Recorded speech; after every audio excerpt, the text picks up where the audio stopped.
Assalamualaikum warahmatullahi wabarakatuh. Waalaikumsalam Kak. warahmatullahi wabarakatuh. Wabarakatuh, Kak.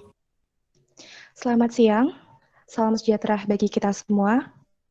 Yang terhormat kepada Bapak Rihardian Maulana Wicaksono, STMSC, dan Bapak Muhammad Rizky Zain, SSTMT, selaku pemateri yang akan hadir dalam webinar series pertama kita, Sinera Encounter, yang mengangkat judul Renewable Energy Biofuel, Prospek, Potensi, serta Target di Indonesia.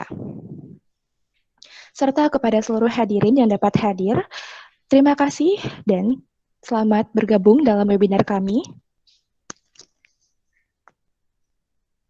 Sebelum memulai, marilah sama-sama kita memanjatkan puji syukur kepada Allah Subhanahu wa Ta'ala yang telah melimpahkan rahmat-Nya sehingga kita dapat berkumpul dalam webinar kali ini.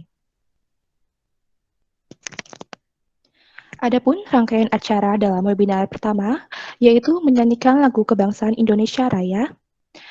Kembali diingatkan untuk kepada seluruh hadirin untuk tidak mengaktifkan kameranya dan juga tidak aktifkan mikrofonnya selama webinar ini berlangsung agar webinar bisa berjalan dengan lancar. Terima kasih atas perhatiannya.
Terima kasih.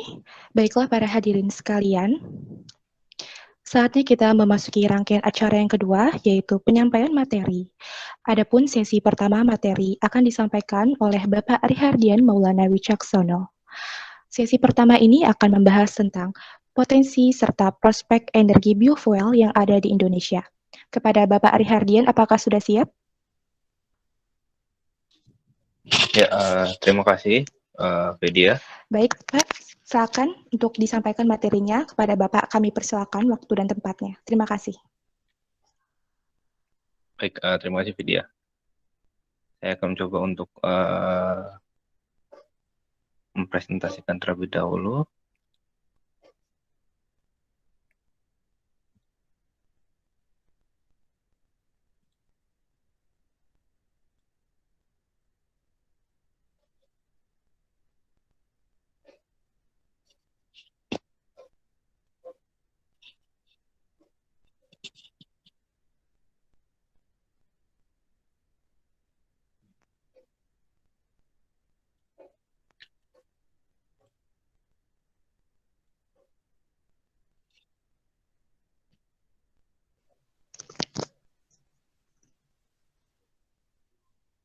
Kembali mengingatkan untuk kepada peserta, jika ada pertanyaan yang ingin disampaikan, bisa disampaikan di kolom chat.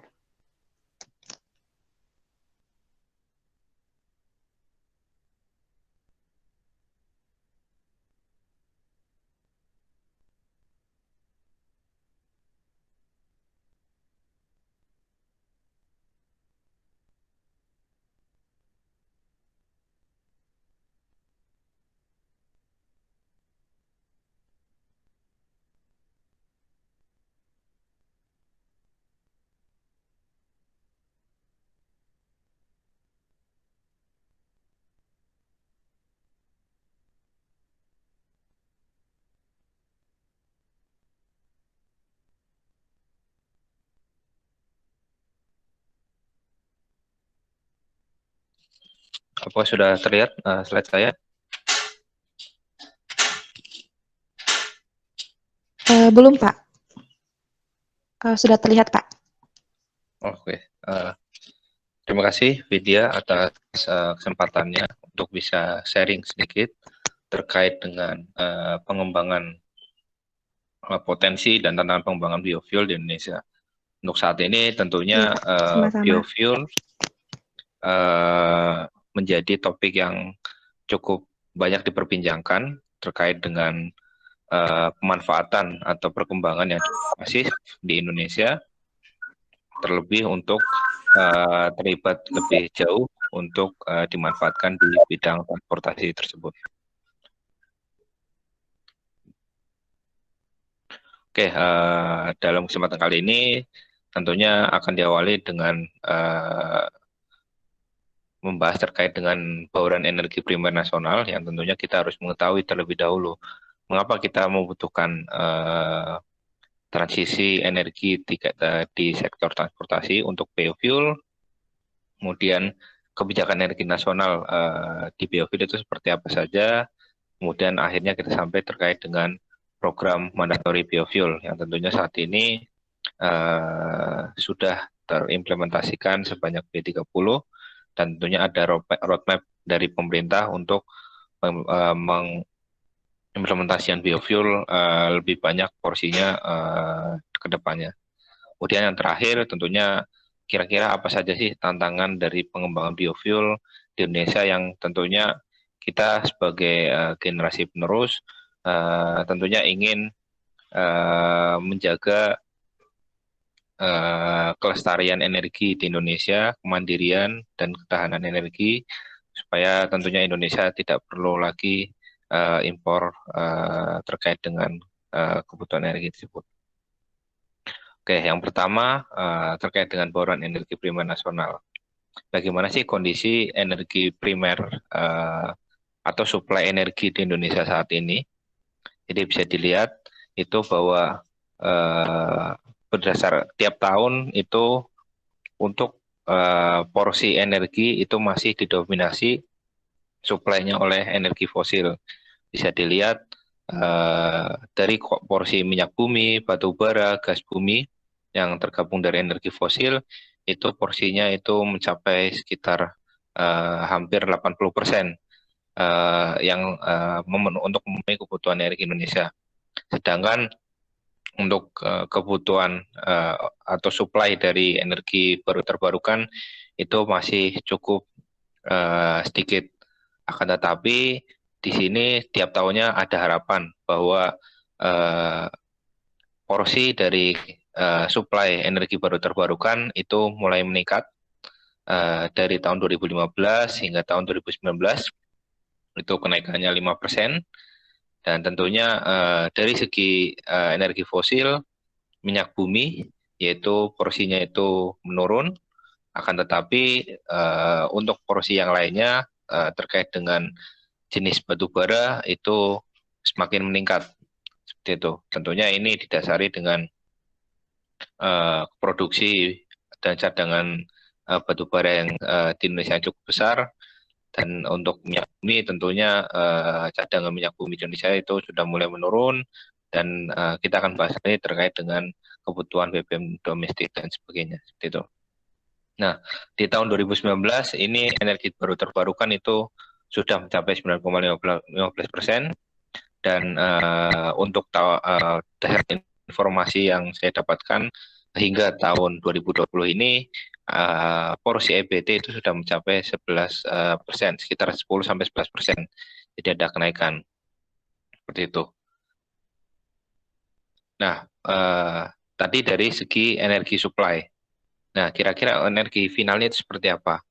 Nah, berdasarkan laporan neraca energi yang dikeluarkan oleh Dewan Energi Nasional, itu sektor-sektor yang mengkonsumsi energi itu yang cukup besar itu berasal dari sektor transportasi, yaitu yang mencakup terkait dengan pemanfaatan bahan bakar minyak.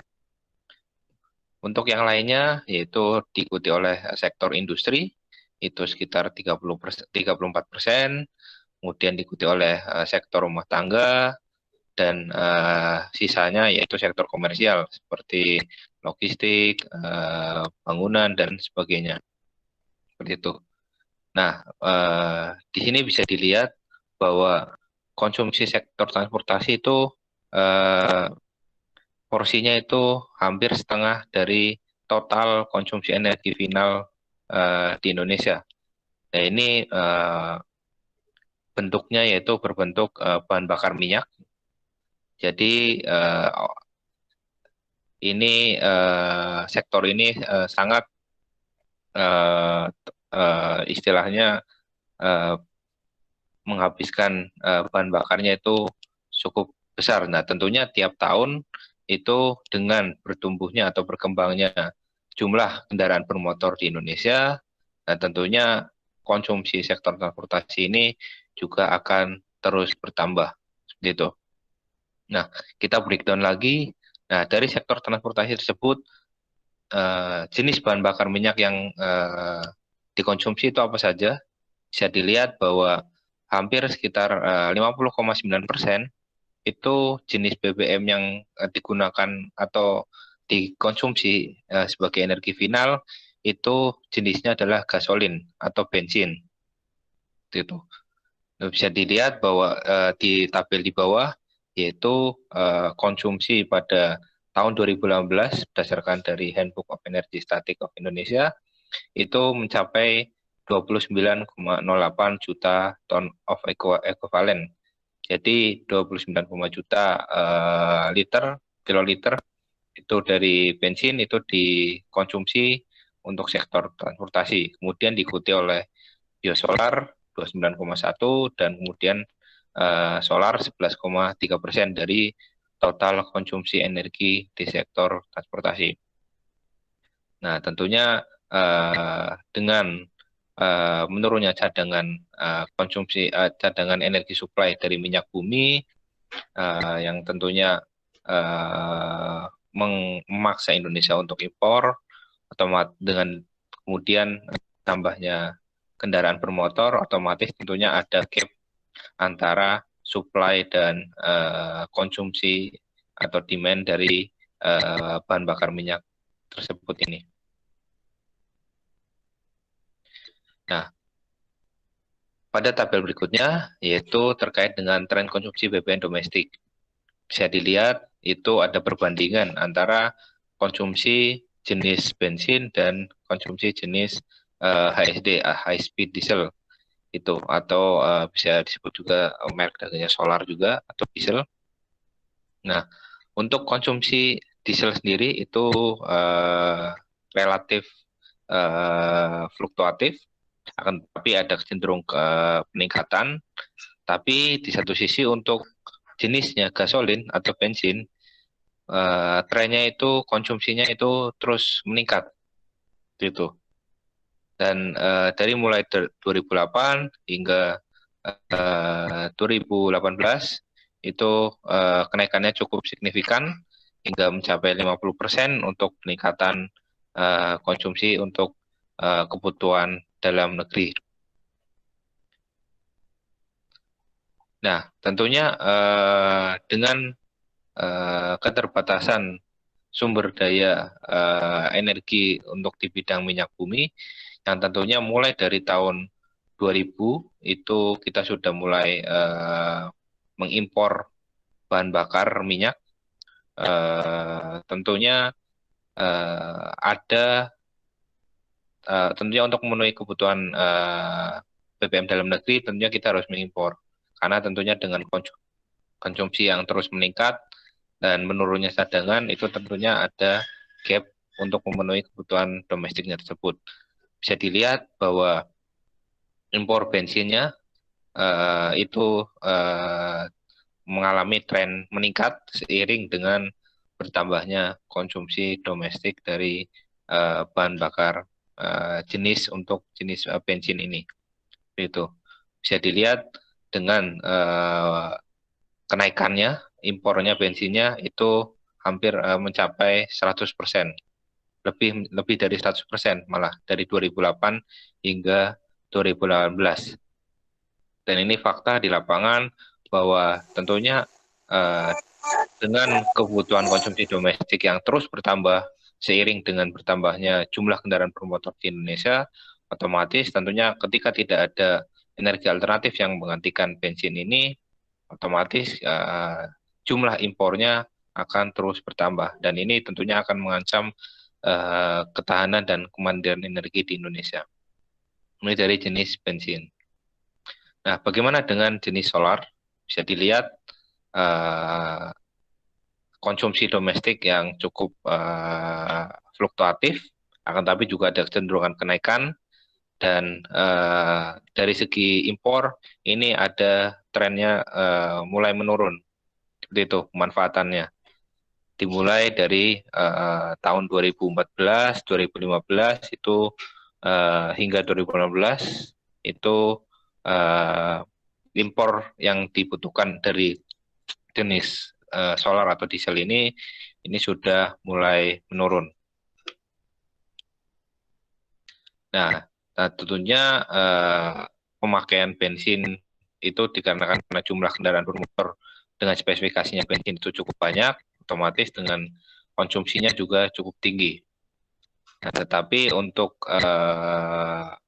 dari segi substitusi, nah tentunya kita lihat nanti di kebijakan bahwa kebijakan untuk biofuel dari segi untuk substitusi bensin itu sudah mulai berjalan pada tahun 2007.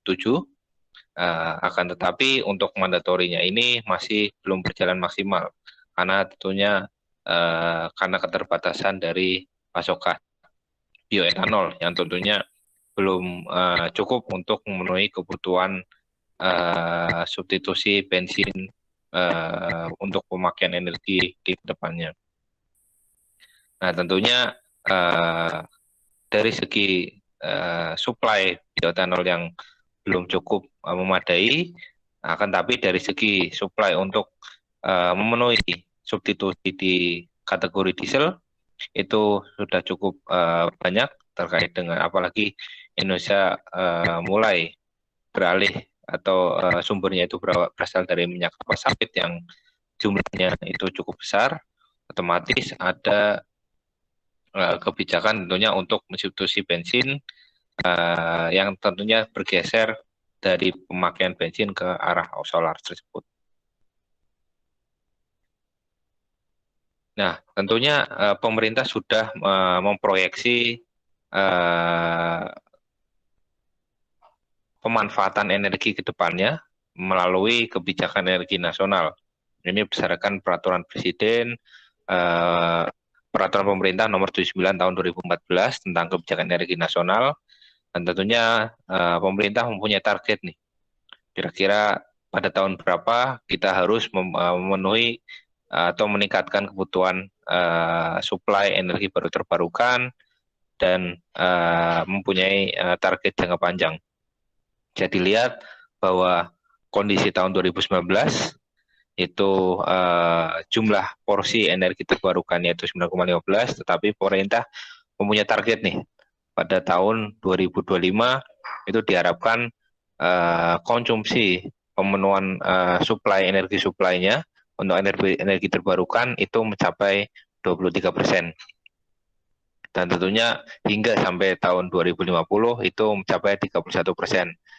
Nah, di sini bisa dilihat bahwa pemerintah juga punya niatan untuk menurunkan supply atau konsumsi dari minyak buminya. Dilihat dari target kondisi 2019 yang porsinya 33,58 dari segi minyak bumi, itu pemerintah menurunkan sekitar 25 sejumlah menjadi 25%, dan kemudian target 2050 itu sekitar 20%. Nah, tentunya diharapkan ada penurunan pemanfaatan energi fosil sebesar sekitar 20%, dimulai dari tahun 2019 hingga tahun 2050. Nah, tentunya di sini tugas kita yaitu untuk mengontrol terkait dengan kebijakan ini. Apakah kebijakan ini sesuai dengan yang telah dicanangkan dalam kebijakan energi nasional ini, ataukah nanti tahun 2025 ini apakah sudah terrealisasikan atau belum. Tentunya kita yang perlu monitoring dan mengontrolnya seperti itu. Nah, sesuai dengan PP nomor 79 2014 terkait dengan kebijakan energi nasional, nah tentunya ada kebijakan utamanya, yaitu ada 4 ketersediaan energi untuk kebutuhan nasional, kemudian prioritas pengembangan energi, manfaatan sumber daya energi nasional, dan cadangan energi nasional. Tentunya salah satunya dengan pengembangan biofuel ini, yaitu sebagai salah satu kebijakan utama di bidang prioritas pengembangan energi, yang tentunya diharapkan untuk mencapai kemandirian dan ketahanan energi. Nah, kemudian dari kebijakan utama tersebut itu didukung oleh beberapa kebijakan mendukung, yaitu terkait dengan konservasi energi, diversifikasi sumber daya energi, dan diversifikasi energi tersebut. Dan dilanjutkan tentunya untuk penelitian, pengembangan, dan penerapan teknologi energi. Gitu.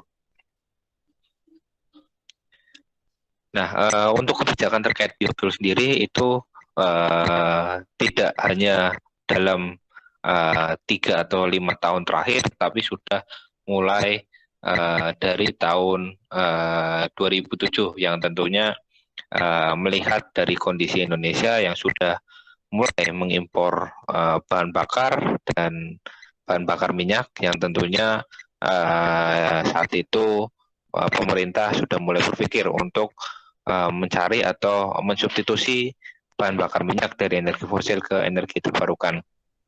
Ini salah satunya dengan meluncurkan Undang-Undang Nomor 30 Tahun 2007 tentang energi, yang salah satu isinya yaitu terkait dengan prioritas penyediaan pemanfaatan EBT, yaitu salah satunya dengan bahan bakar nabati. Nah, saat itu yang sedang yang dikembangkan yaitu dari segi biofuel untuk jenisnya bioetanol. Nah, kemudian semakin tahun itu setelah adanya undang-undang ini perlu adanya suatu institusi atau organisasi yang mengawasi tentang realisasi kebijakan energi nasional ini. Salah satunya pada tahun 2008 itu dibentuk Dewan Energi Nasional, yang tentunya untuk istilahnya sebagai pengawas seberapa jauh pemerintah sudah dapat merealisasikan target kebijakan energi yang telah dicanangkan sebelumnya, seperti itu. Kemudian dilanjut pada tahun 2014 itu terkait dengan kebijakan energi nasional, yang tentunya mempunyai target bahwa pemanfaatan energi tahun 2025 untuk energi baru terbarukan itu sebesar 23% dari total bauran energi nasional.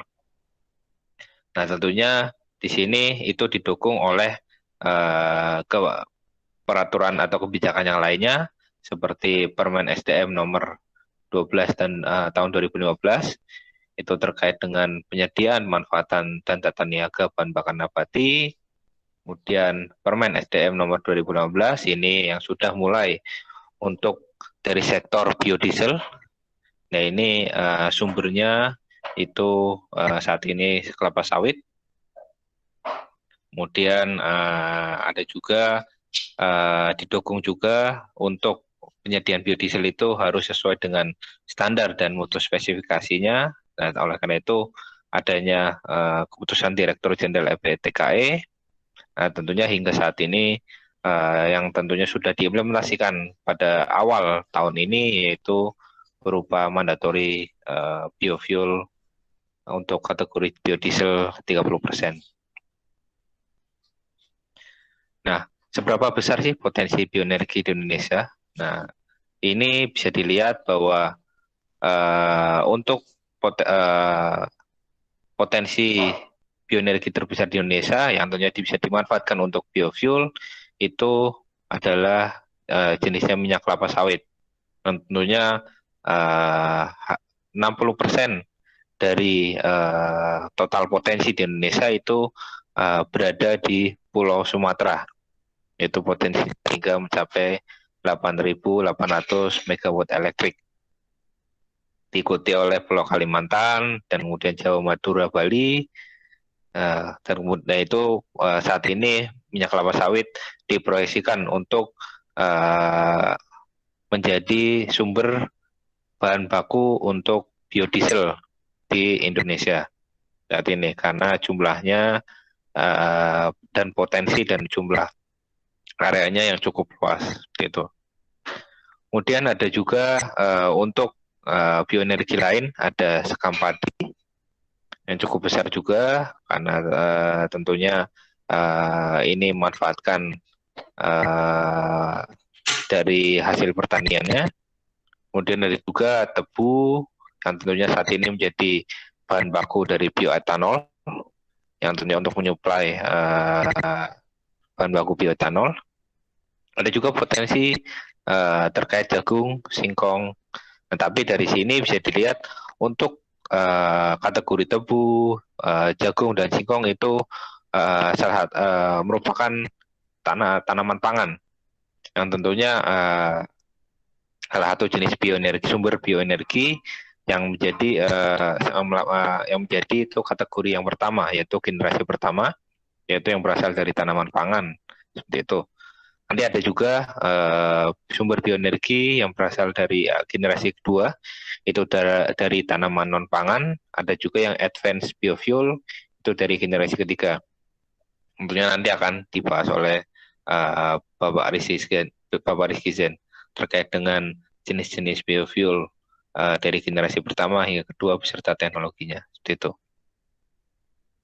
Bisa dilihat bahwa minyak sawit ini menjadi tumpuan di Indonesia saat ini sebagai sumber bahan baku utama untuk produksi biodiesel dalam upaya memenuhi B30 di Indonesia.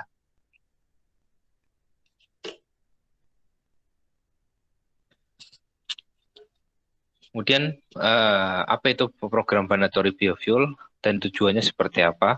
Nah, tentunya dengan adanya program mandatory biofuel ini diharapkan energi kita atau untuk mendukung ketahanan energi nasional. Dan tentunya yang saat ini untuk pemenuhan dari sektor transportasi itu masih bergantung pada bahan bakar minyak yang non energi fosil.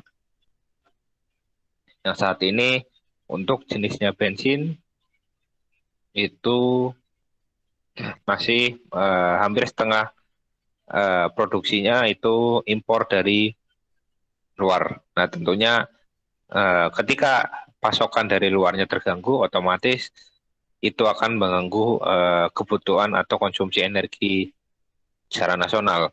Nah, ketika kebutuhan energi nasional terganggu, maka akan berdampak terhadap kegiatan ekonomi di sektor-sektor lainnya seperti itu.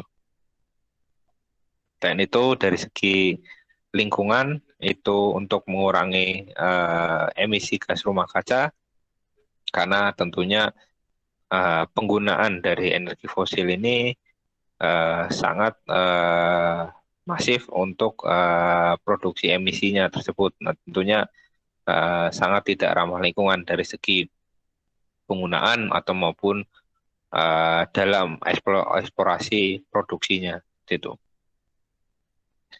Kemudian dengan adanya mandatory biofuel ini itu akan mendukung pertumbuhan ekonomi domestik. Nah, tentunya di dalam negeri untuk sektor perkebunan dan pertanian akan meningkat konsumsinya. Karena untuk kebutuhan energi juga, sehingga tentunya putaran uang atau putaran ekonomi dari domestik itu akan berjalan cukup baik tanpa adanya bahan baku impor untuk memenuhi kebutuhan BBM domestik tersebut. Selain itu juga dengan meningkatkan nilai tambah ekonomi. Jadi dari minyak kelapa sawit yang saat ini atau dulu itu lebih banyak diekspor ke luar negeri, tentunya dengan adanya biofuel ini diharapkan ada nilai tambah dari komoditas minyak kelapa sawit tersebut dan tentunya akan meningkatkan perekonomian juga dari para petani kelapa sawit, sehingga tentunya secara perekonomian akan meningkat seperti itu. Nah, untuk roadmap dari program mandatory biofuel ini, nah tentunya untuk jenisnya biodiesel itu sebenarnya sudah mulai dari tahun 2015, yaitu dimulai dari sektor PSO atau Public Service Obligation, mulai dari sektor perikanan, pertanian, transportasi, dan pelayanan umum, yang tentunya porsi dari biofuelnya itu akan bertambah secara bertahap, dimulai dari April 2015 itu sebesar 15%, kemudian naik 20% pada 2016 dan saat ini 30%. Itu. Dan masing-masing sektor mempunyai targetnya masing-masing yang tentunya sudah di-set oleh pemerintah, sehingga diharapkan tahun ini sudah mulai terimplementasikan semuanya, semua sektor untuk bisa mengimplementasikan pemanfaatan B30 ini. Gitu. Ini dari jenis bioetanol, biodiesel, dan minyak nabati tinur murninya. Nah, ini dari Pak Presiden, yaitu terkait dengan potensi kelapa sawit yang di Indonesia yang cukup besar. Nah, tentunya diharapkan ke depannya bisa menjadi pengganti bahan bakar solar. Dan tentunya di sini potensi ini harus mendukung ketahanan dan kemandirian energi nasionalnya tersebut.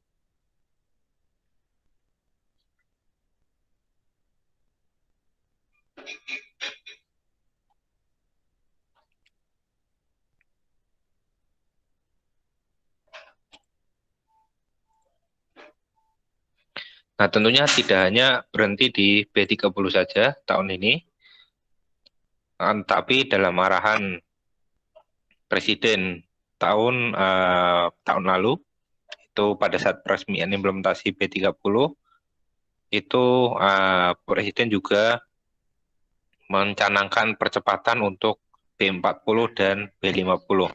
Jadi campuran dari biodieselnya itu mencapai 40% dan 50% hingga pada tahun 2022.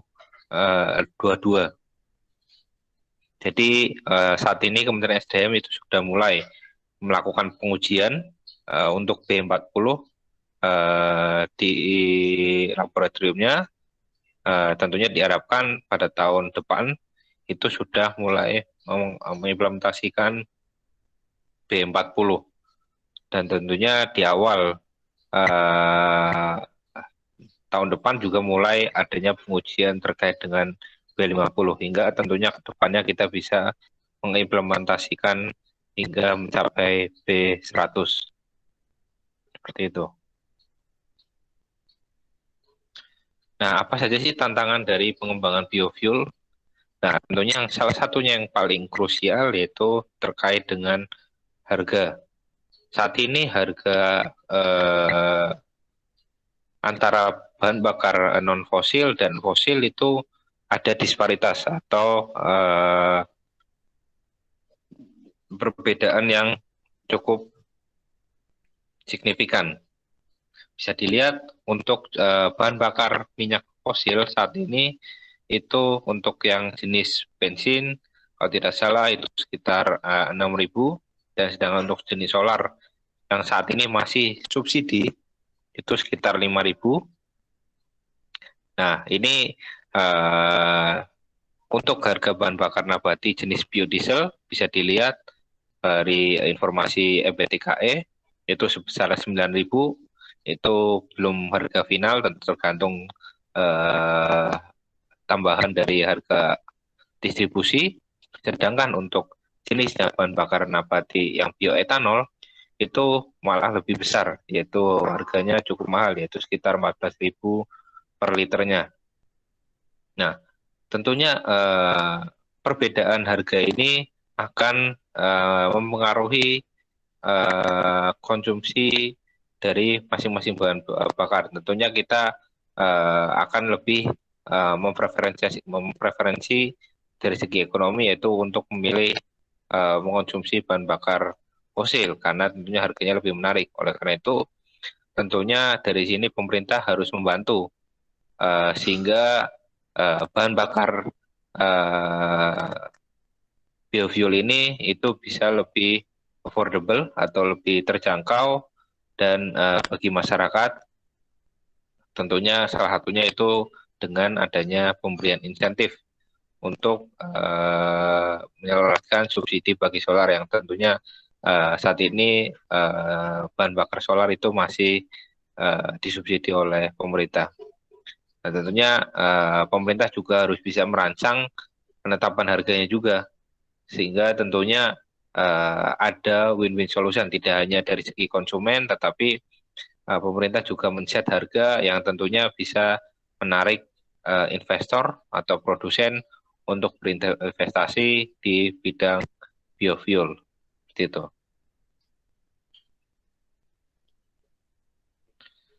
Kemudian tantangan yang lainnya itu terbatasnya volume supply pilihan baku biofuel.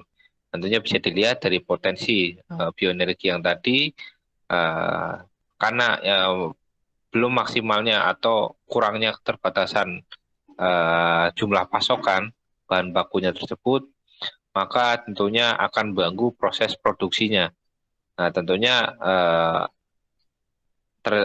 dari jumlah produksinya tersebut dengan realita konsumsi fakta di lapangannya ada perbedaan, otomatis tentunya produksinya tersebut itu tidak mencukupi untuk pemenuhan kebutuhan domestik. Oleh karena itu tentunya perlu adanya keberlanjutan dari pasokan bahan baku, sehingga tentunya bisa dapat menjadi alternatif pembentukan atau pemenuhan biofuel ke depannya nanti. Kemudian tantangan yang lainnya yaitu terkait dengan kesiapan dari mesin kendaraan atau industri yang tentunya saat ini masing-masing industri atau otomotif itu mempunyai spesifikasi bahan bakarnya masing-masing yang tentunya belum terintegrasi dengan biofuel. Walaupun secara substitusi masih bisa, tetapi ada beberapa parameter dalam kendaraan tersebut yang tentunya akan terganggu dengan pemenuhan biofuel. Oleh karena itu tentunya ke depannya dengan adanya kebijakan mandatory biofuel ini, produsen, dari sisi produsen tentunya akan memproduksi mesin kendaraan atau mungkin dari segi industri yang tentunya bisa mengakomodir bahan bakar biofuel ke depannya nanti. Gitu. Kemudian tantangan yang lainnya itu dari segi demand. Nah, tentunya dari segi ketika produksi biofuel sudah mulai berjalan, nah tentunya perlu adanya demand untuk memenuhi atau untuk menyerap biofuel ini. Nah, tetapi untuk saat ini perlu adanya kebijakan dari pemerintah dan tentunya untuk bisa meningkatkan demand dari biofuel ini. Sebagai contoh, mungkin dari kebijakan pemerintah bisa mewajibkan dari sektor pemerintahan untuk menggunakan biofuel sebagai bahan bakar transportasi dari untuk mobil pemerintah seperti itu. Tentunya dari sini demand-nya mulai sedikit demi sedikit akan bertambah. Mungkin mulai dari sektor pemerintah di awal, kemudian berlanjut mungkin di sektor logistik atau mungkin sektor pertambangan dan lainnya. Tentunya dari sini perlu adanya kebijakan yang lebih impresif dari pemerintah untuk bisa menggairahkan konsumen untuk menggunakan biofuel. Nah, tentunya dari segi konsumen juga tentunya perlu adanya sosialisasi karena saat ini masih adanya atau kurangnya kesadaran dari masyarakat untuk menggunakan biofuel ini. Tentunya dari pemerintah juga bisa mensosialisasikan bahwa biofuel ini aman, kemudian ramah lingkungan untuk kendaraannya, sehingga tentunya ke depannya konsumsi dari energi baru terbarukan, terutama di bidang biofuel, bisa meningkat. Dan tentunya dari secara umum, secara makro, tentunya kita tidak perlu lagi bergantung dengan pemenuhan bahan bakar dengan melalui impor tersebut. Seperti itu. Nah, tentunya ke depannya diharapkan bahwa pemanfaatan biofuel ini karena sumber daya alam Indonesia itu cukup besar. Nah, tentunya dengan sumber daya tersebut diharapkan kita bisa mampu memenuhi kebutuhan energi mandiri, dan tentunya tidak perlu bergantung terhadap apalagi terhadap jumlah energi yang berasal dari luar. Dan tentunya kita bisa mandiri dan lebih ketahanan energi nasional lebih baik lagi ke depannya. Itu. Ya, mungkin itu presentasi dari saya. Mungkin dari Pak Zain nanti bisa menambahkan terkait dengan teknologi atau maupun jenis-jenis biofuel, dan mungkin bisa share tentang pengalaman karena beliau pernah bekerja di sektor biodiesel juga, produksi biodiesel di Batam, seperti itu. Terima kasih atas kesempatannya.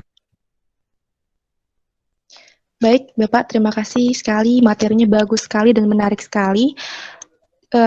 Banyak sekali informasi yang baru kita ketahui, terutama tadi tentang potensi yang ada di Indonesia, itu cukup besar dan 60%-nya itu berada di Sumatera. Semoga kita semua dapat mengimplementasikan program pemerintah dan beralih ke biofuel, selain ramah lingkungan juga membantu domestik ekonomi.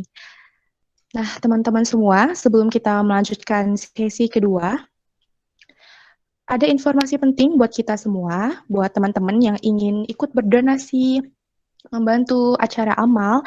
Kini ada Sinera Berbagi. Nah, Sinera Berbagi itu apa? Sinera Berbagi itu adalah event amal yang diadakan oleh Himpunan Mahasiswa Sistem Energi.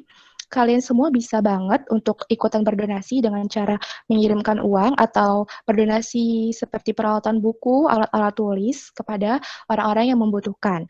Untuk informasi selanjutnya bisa kalian cek di Instagram mahasiswaenergi.itera atau hubungi narahubung di nomor, catat ya nomornya, 0856 09 057 306. Sekecil apapun bantuan dari kalian pasti akan sangat berharga. Terima kasih atas perhatiannya. Nah, baiklah sama-sama, kita memasuki sesi yang kedua. Sesi materi ini akan disampaikan oleh Bapak Muhammad Rizky Zain. Adapun sesi yang akan disampaikan hari ini yaitu tentang target yang sudah dicapai di Indonesia dan juga teknologi tentang biofuel kepada Bapak Muhammad Rizky Zain. Apakah sudah siap, Pak? Sudah siap video? Baik, kepada Bapak, waktu dan tempat kami persilakan. Oke, terima kasih. Assalamualaikum warahmatullahi wabarakatuh. Waalaikumsalam warahmatullahi wabarakatuh. Selamat siang untuk rekan-rekan mahasiswa sekalian dan juga teman-teman dari luar ITERA yang mungkin yang berkesempatan hadir dalam acara webinar ini. Jadi pertama-tama saya ingin mengucapkan terima kasih dulu ya telah memberikan kesempatan untuk saya bisa berbagi dan sharing untuk teman-teman ke teman-teman sekalian, dan juga saya mengapresiasi sekali atas mungkin kerja keras teman-teman yang sudah mempersiapkan kegiatan seperti ini ya, karena jujur dari pengalaman saya sebelumnya untuk webinar terkait biofuel ini sendiri, bagi saya sendiri memang agak sedikit jarang ya dibanding yang terkait energi yang lain. Karena apa? Karena mungkin biofuel ini sendiri di Indonesia sendiri hanya dikenal tentang biodiesel seperti itu. Tapi ternyata masih banyak sekali potensi teknologi yang bisa dikembangkan untuk biofuel sendiri seperti itu. Saya coba share materi saya.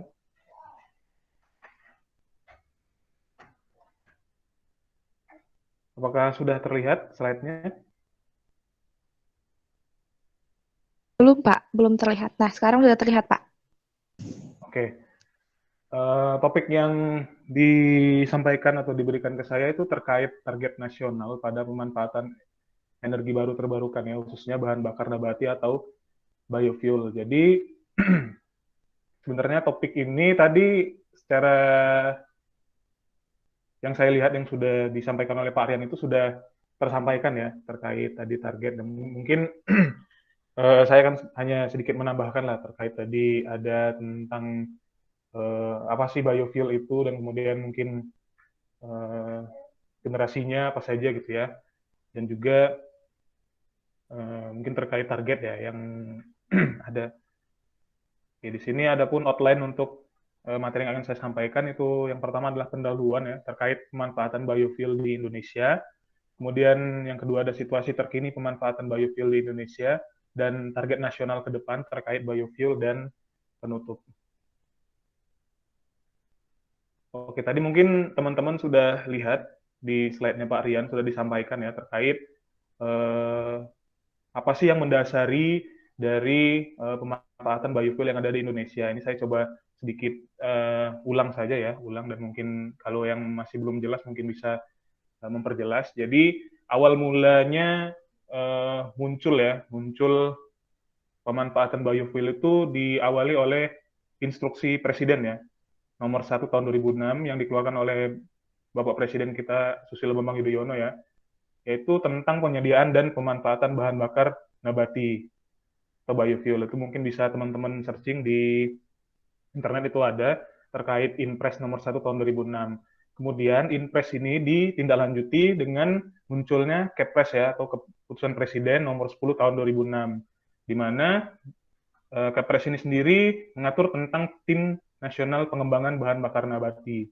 Nah, di sini Tim Nasional Pengembangan Bahan Bakar Nabati itu sendiri bisa dibaca nanti di Kepresnya sendiri itu dibentuk untuk percepatan pengurangan kemiskinan dan pengangguran. Itu. Nah, kemudian dari DPR dan bersama dengan Presiden itu akhirnya membentuk undang-undang yang mana undang-undang ini sendiri bertujuan untuk memprioritaskan terkait pemanfaatan EBT, yaitu Undang-Undang tadi nomor 30 tahun 2007 tentang energi. Kemudian Undang-Undang nomor 30 tahun 2007 tersebut ditindaklanjuti dengan dikeluarkannya Permen ESDM yang nomor 32 tahun 2008 yang berisi tentang penyediaan, pemanfaatan, dan tata niaga bahan bakar nabati atau biofuel. Nah, yang kita perhatikan sebenarnya di Permen ESDM ini adalah di lampirannya, karena di lampiran ini memuat tentang pentahapan jumlah minimal pencampuran bahan bakar nabati dengan bahan bakar fosil seperti itu. Nah, untuk Permen SDM nomor 32 tahun 2008 ini sudah mengalami 3 kali perubahan ya, 3 kali revisi, dan perubahan terakhir itu yaitu nomor 12 tahun 2015, itu terkait perubahan ya, ada perubahan di jumlah pencampuran. Jadi, seperti yang kita ketahui di Permen SDM nomor 12 tahun 2015 itu, untuk pencampuran bahan bakar nabati, yaitu untuk biodiesel dan bioetanol, itu untuk biodiesel sendiri ditargetkan untuk tahun 2020 itu adalah 30%. Seperti itu. Oke, selanjutnya kita masuk ke jenis-jenis biofuel ya. Jadi setelah tadi di awal kita membahas tentang biofuel, tapi mungkin kita harus tahu dulu sih sebenarnya apa sih yang dimaksud dengan biofuel itu, dan mungkin apa aja sih biofuel yang ada di dunia ini.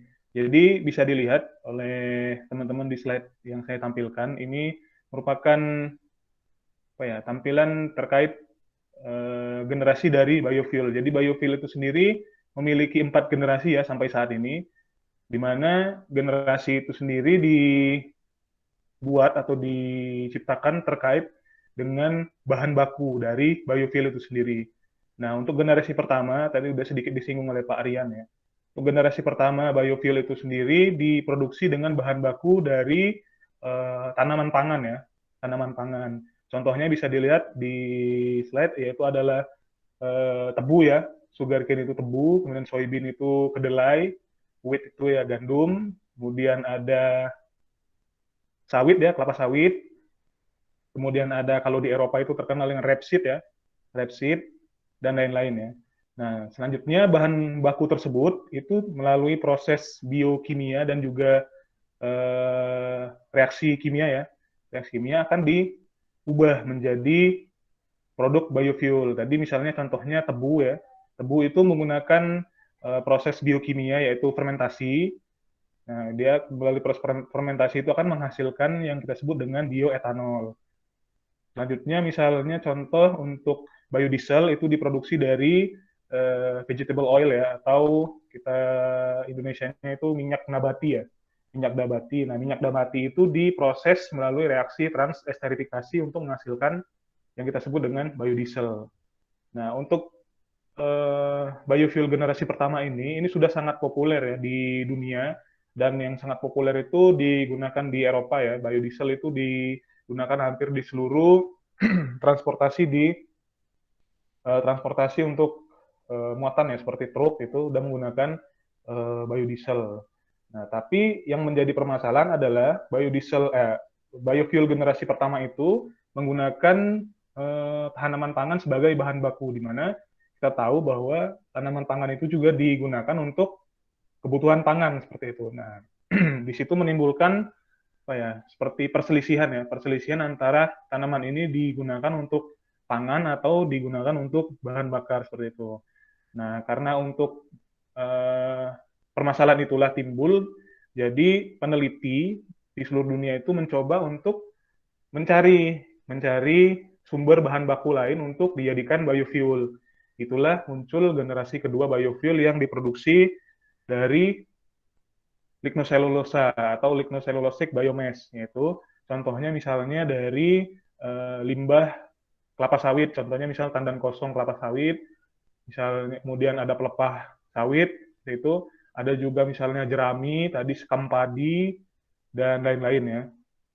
Nah, tadi bahan baku yang berasal dari berbentuk lignoselulosa tadi diproses juga menggunakan biokimia, itu melalui fermentasi juga untuk bisa menghasilkan bioetanol, dan juga ada teknologi lain yang disebut dengan thermochemical ya. Thermochemical itu merupakan teknologi yang mampu mengubah biomass padat ya, solid biomass menjadi biofuel. Nah, teknologi biomass padat ke biofuel itu disebut dengan biomass to liquid atau BTL. BTL kita sebutnya. Nah, thermochemical itu sendiri contohnya adalah proses pirolisis ya. Pirolisis itu adalah sebuah proses di mana komposisi dari bahan kimia bahan biomass solid itu akan dipecah atau di cracking, istilah dari teknik kimianya, di cracking dengan temperatur tinggi, tapi dalam keadaan yang absen oksigen. Dengan demikian tidak terjadi proses pembakaran ya. Jadi dengan absennya oksigen itu biofuel akan diekstrak ya, seperti diekstrak itu dari biomass, solid biomass. Nah, selanjutnya untuk generasi ketiga itu terkait bahan baku dari alga. Nah, alga ini sendiri seperti tanaman ya, seperti tanaman itu harus dikembangbiakkan ya, atau kita istilahkan seperti dipupuk seperti itu supaya dia bisa tumbuh dan berkembang menjadi banyak. Contohnya misalnya kalau bisa kita lihat alga itu kalau misalnya ada di misalnya selokan atau di kolam yang mungkin tidak mengalir ya, itu akan terlihat mungkin hijau seperti itu di kolamnya. Nah, itu berarti ada kandungan alganya. Nah, alga itu sendiri yang akhirnya diekstrak dan diproses lebih lanjut sehingga menghasilkan bahan bakar minyak ya, atau kita sebut dengan biofuel. Selanjutnya di generasi keempat itu merupakan lanjutan dari generasi ketiga. Jadi alga yang tadi digunakan sebagai bahan baku dimodifikasi secara genetik ya.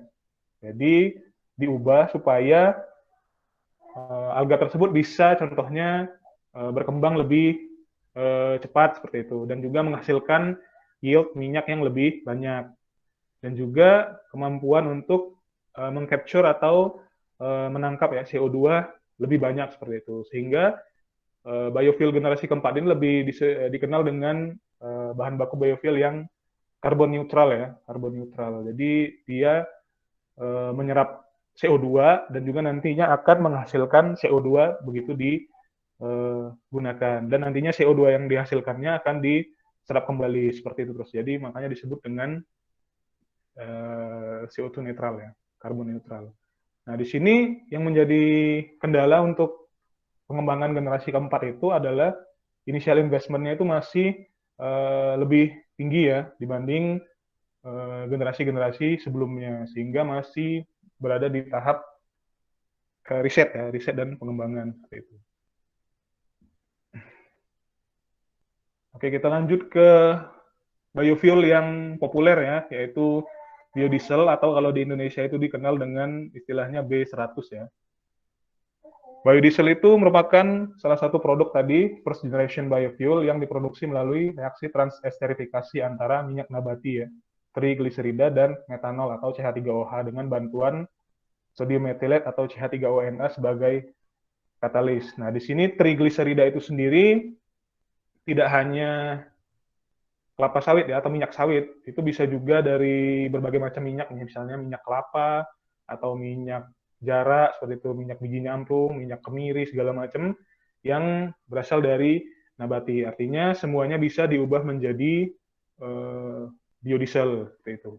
Tapi kenapa yang dipilih itu adalah sawit? Karena di Indonesia sendiri tanaman sawit itu kita tahu ya bahwa mendominasi untuk jumlah yang dihasilkan seperti itu, sehingga pemerintah kenapa memilih CPO itu mungkin diharapkan CPO bisa membantu mensubstitusi dari bahan bakar fosil atau crude oil, minyak bumi itu sendiri. Dan saya sendiri sebelumnya juga sempat berkecimpung di dunia produksi biodiesel ini. Dan di pabrik saya dulu itu memproduksi methyl ester atau biodiesel itu menggunakan palm kernel oil ya, atau minyak inti sawit. Seperti itu. Kenapa menggunakan minyak inti sawit? Itu karena minyak inti sawit itu memiliki properties yang lebih baik dibanding CPO dalam hal untuk keperluan kosmetik ya. Jadi dulu di tempat saya bekerja itu di Batam, kami memproduksi methyl ester itu bukan sebagai bahan bakar, tetapi untuk bahan baku dalam proses pembuatan yang namanya fatty alkohol.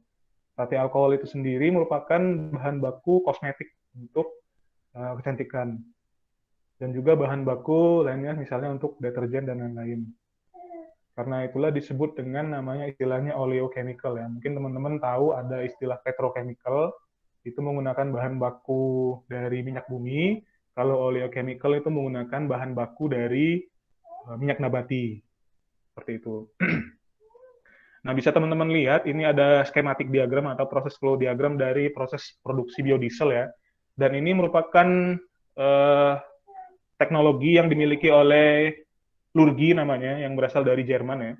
Berasal dari Jerman. Dulu saya waktu kuliah di teknik energi juga mempelajari terkait proses produksi ini.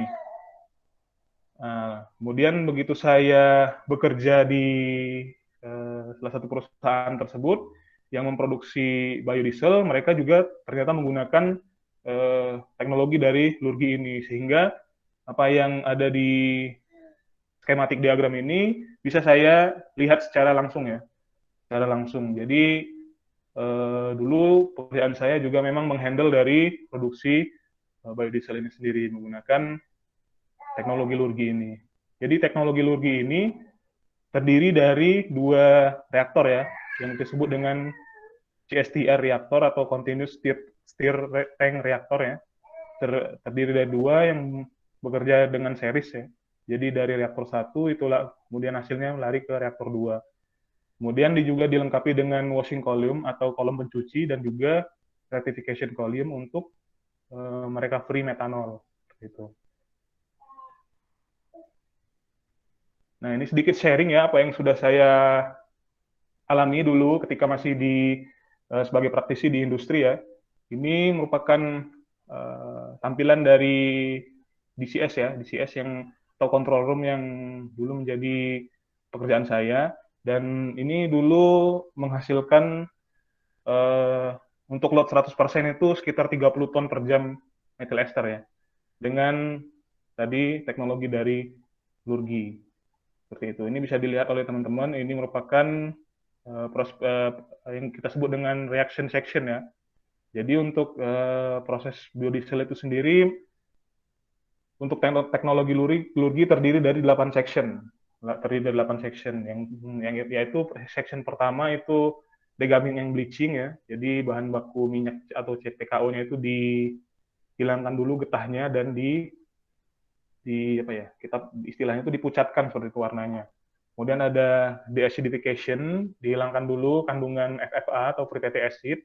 Selanjutnya baru diproses di reaction section ini.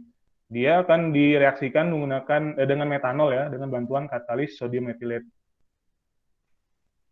Oke, seperti itu. Nah, ini setelah direaksi dan akan dihasilkan biodiesel ya. Biodiesel itu kemudian akan dicuci seperti itu. Tujuannya untuk apa? Supaya proses pencucian ini bisa menghilangkan kandungan dari pemotor ya, impurities dari biodiesel. Contohnya misalnya katalis berlebih atau juga kandungan metanol, dan yang ada yang masih terikut ke produk biodiesel. Dicucinya menggunakan air demin ya, atau demineralized water. Selanjutnya metanol yang ada di produk biodiesel yang masih bersisa akan direcovery kembali atau diambil kembali melalui proses distilasi, sehingga metanol yang sudah diambil itu akan digunakan kembali di proses reaksi seperti itu. Di industri saya dulu kemarin pengalamannya untuk methyl ester sendiri yang dihasilkan dari reaksi itu disebut dengan crude methyl ester ya, crude methyl ester. Sedangkan kalau sekarang yang digunakan pemerintah itu untuk bahan bakar yaitu adalah ya crude methyl ester itu tadi. Sedangkan untuk kami dulu crude methyl ester itu sendiri masih diproses lebih lanjut, yaitu difraksionasi atau dipisahkan berdasarkan fraksinya. Di mana bisa teman-teman lihat ya, ini merupakan biodiesel 3 ini yang berbeda rantai karbonnya. Yang paling kiri ini merupakan biodiesel dengan rantai karbon C6 atau C6 dan C8 ya. Ini merupakan yang paling ringan seperti itu. Yang paling ringan. Ini C8, C10 dan selanjutnya ada C12, 14. Nah, ini dulu sempat ingin menjadi objek penelitian saya ya terkait ini, karena untuk C12 dan C14 methyl ester ini sendiri merupakan bahan baku yang akan diubah menjadi fatty alkohol. Sedangkan C6, C8, dan C8, C10 ini merupakan methyl ester yang hanya sebagai produk samping seperti itu. Dan dulu sempat tidak ada yang ingin menggunakannya ya, karena yang hanya bisa mengkonvert ini menjadi produk yang lain seperti itu adalah ada di Eropa. Nah, seperti itu. Nah, ini dulu sempat menjadi ketertarikan saya untuk meneliti apakah biodiesel C6, C8, dan C8, C10 ini bisa dimanfaatkan untuk bahan bakar. Seperti itu.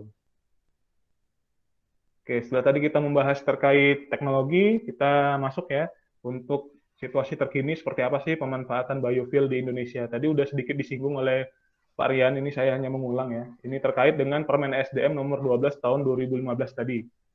Jadi berdasarkan Permen SDM nomor 12 tahun 2015 itu, yang mana lampirannya terkait tentang pentahapan tentang pencampuran jumlah minimal pencampuran bahan bakar nabati, yaitu di Januari 2020 itu sudah mencapai 30% atau yang disebut dengan sekarang namanya B30.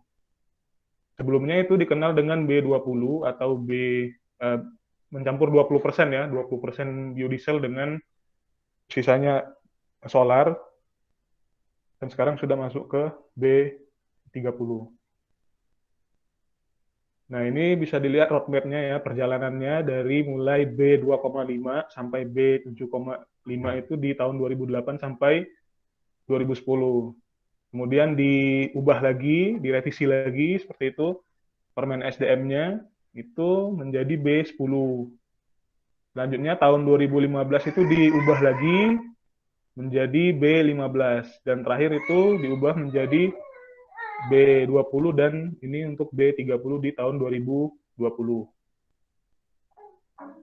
Seperti itu. Dan ini untuk implementasinya juga sudah dites di berbagai mode transportasi ya. Ini juga sempat dites di kereta yang dipunyai oleh KAI untuk pengujian dari bahan bakar biodiesel ya, biodiesel B30. Karena seperti yang kita tahu, lokomotif dari KAI itu sendiri masih menggunakan diesel ya sebagai mesin penggeraknya, sehingga bahan bakar yang digunakan adalah solar. Seperti itu.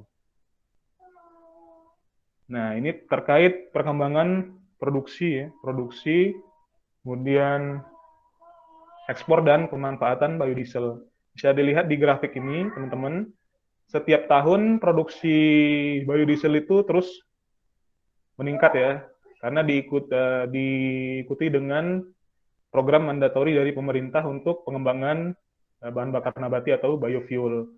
Nah, di sini juga Indonesia selain memproduksi untuk domestik ya, untuk penggunaan dalam negeri, itu juga diekspor salah satunya ke Eropa. Seperti itu. Nah, makanya kita bisa lihat di tahun 2015 ini ada bukan sedikit sih, ini udah penurunan yang cukup tajam. Ini dikarenakan pada saat tahun 2015 itu terjadi krisis minyak ya.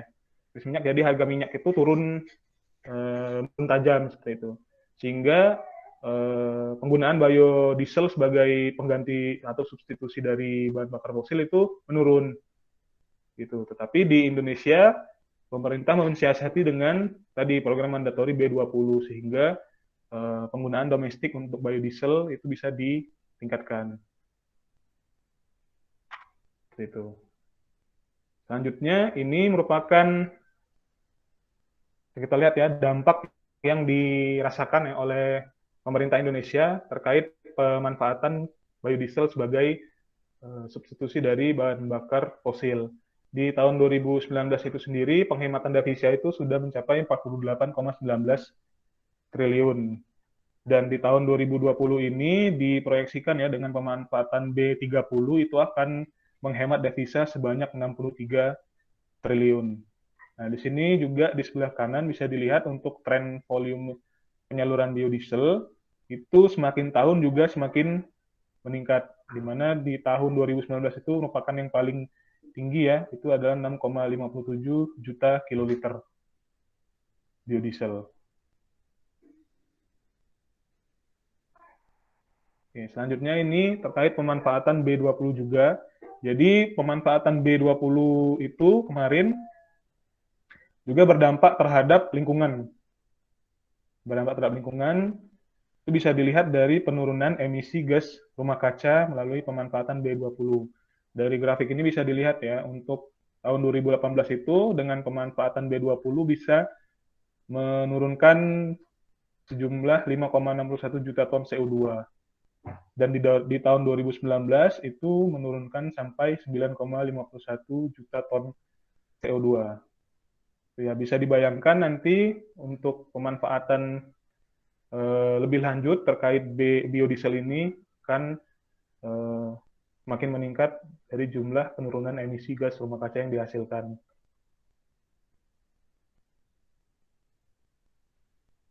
Nah, ini juga terkait dengan tadi ya, keputusan Presiden nomor 10 tahun 2006 terkait tim nasional bahan bakar nabati ya. Tujuannya tadi untuk apa? Untuk menurunkan kemiskinan dan pengangguran. Jadi pemanfaatan biodiesel B20 ini di tahun 2018 itu sudah membuka lapangan pekerjaan itu sebanyak 482.000 orang. Dan di tahun 2019 itu juga semakin meningkat, itu menjadi 801.000 orang. Dan ini yang berbicara bukan saya, tetapi dari Kementerian SDM ya, dari Dirjen EBTKE ya. Ini yang data yang mereka dapatkan dari hasil pemanfaatan B20. Nah, ini di pemanfaatan B30, ini implementasi B30 itu diharapkan akan meningkatkan penyerapan CPO sebesar 2,6 juta ton, atau setara dengan 9,16 triliun, dengan penyerapan biodiesel sebesar 9,59 juta kiloliter yang akan berdampak pada penghematan devisa, yaitu setara dengan 63,4 triliun. Kemudian menciptakan lapangan pekerjaan 1,2 juta orang, serta menurunkan emisi gas rumah kaca, dan meningkatkan kualitas lingkungan hidup sebesar 14,34 juta ton CO2. Dan ini yang diharapkan ya, ini yang diharapkan nantinya akan tercapai dengan pemanfaatan B30 mulai dari tahun 2020 ini. Seperti itu. Jadi mungkin sudah bisa teman-teman lihat di beberapa SPBU ya, itu yang menjual biosolar itu sudah tertulis bahwa di sini SPBU ini menjual biosolar dengan spesifikasi B30. Ya, untuk pemanfaatan B30 ini sudah mengalami pengujian yang secara komprehensif ya, secara komprehensif dan konstruktif, sehingga pemerintah berani untuk menaikkan dari campuran untuk B30 ini. Karena sebelumnya sempat ada beberapa yang menyangkal bahwa pemanfaatan B30 ini akan berdampak terhadap contohnya misalnya mesin tadi. Tapi setelah pemerintah pelajari dan diuji seperti itu, protes ya, untuk kendaraan yang menggunakan B30 tidak terjadi permasalahan yang berarti, sehingga makanya mandatori ini dilanjutkan. Nah, ini target nasional masa depan ya terkait pemanfaatan biofuel. Data ini dikeluarkan ya, informasi ini dikeluarkan oleh Dewan Energi Nasional terkait melalui Outlook Energi Indonesia tahun 2019. Kemungkinan tahun ini akan keluar ya Outlook Energi yang baru di tahun 2020, mungkin di bulan Oktober ini, tapi yang paling baru adalah di tahun 2019 ya. Nah, menurut Dewan Energi Nasional ini mempelajari 3 skenario untuk 3 skenario untuk target ya, untuk penentuan target dari pemanfaatan biofuel. Ini BAU ini adalah business as usual ya. Business as usual ini merupakan skenario yang menggunakan asumsi dasar pertumbuhan PDB realistik yang digunakan rata-rata yaitu 5,6% per tahun. Itu ya untuk BAU ini. BAU ini juga mengacu pada target yang terdapat dalam Kebijakan Energi Nasional dan Rencana Umum Energi Nasional. Gitu. Nah, untuk asumsi PB atau skenario PB ini atau pembangunan berkelanjutan ya. Pembangunan berkelanjutan ini menggunakan asumsi pertumbuhan ekonomi yang sama dengan skenario BAU, ya. Tetapi yang membedakannya adalah dari sisi target pemanfaatan dari biofuel ya, yaitu biodiesel dan bioetanol. Selain itu juga di skenario pembangunan berkelanjutan ini juga memperhitungkan untuk pertumbuhan jaringan gas ya, jaringan gas. Nah, untuk satu lagi terkait skenario yaitu RK atau rendah karbon. Ya. Rendah karbon ini merupakan skenario yang menggunakan asumsi penurunan emisi gas rumah kaca lebih besar dari apa yang sudah pemerintah targetkan. Nah, rendah karbon ini sendiri merupakan skenario yang mendukung upaya dari Paris Agreement ya, Paris Agreement, yaitu untuk mencegah kenaikan suhu bumi di atas 2 derajat Celcius. Ya. Jadi ini merupakan skenario paling bersih ya, skenario paling bersih dan paling ekstrim yang ingin dicapai oleh pemerintah jika menggunakan skenario ini. Bisa dilihat perbedaannya dari target biodiesel dan target bioetanol ya, karena kita membahas tentang biofuel. Untuk target business as usual ini di tahun 2025 itu di sini masih menggunakan B20% ya. Itu 20%, sedangkan di tahun 2050 30%. Seperti itu. Nah, sedangkan untuk skenario pembangunan berkelanjutan itu tahun 2025 itu sudah menggunakan B30 ya, atau 30%. Nah, untuk sekarang kita sudah menggunakan B30 ya, berarti kemungkinan skenario yang akan dijalani oleh pemerintah itu bisa ini yang PB ya, atau pembangunan berkelanjutan, atau bisa juga yang rendah karbon ya, rendah karbon. Melihat dari agresifnya pengujian dan juga pengembangan dari biodiesel ini sendiri. Tadi sudah disinggung oleh Pak Rian, untuk pemanfaatan biodiesel itu sudah diuji yang B40 dan B50. Seperti itu ya.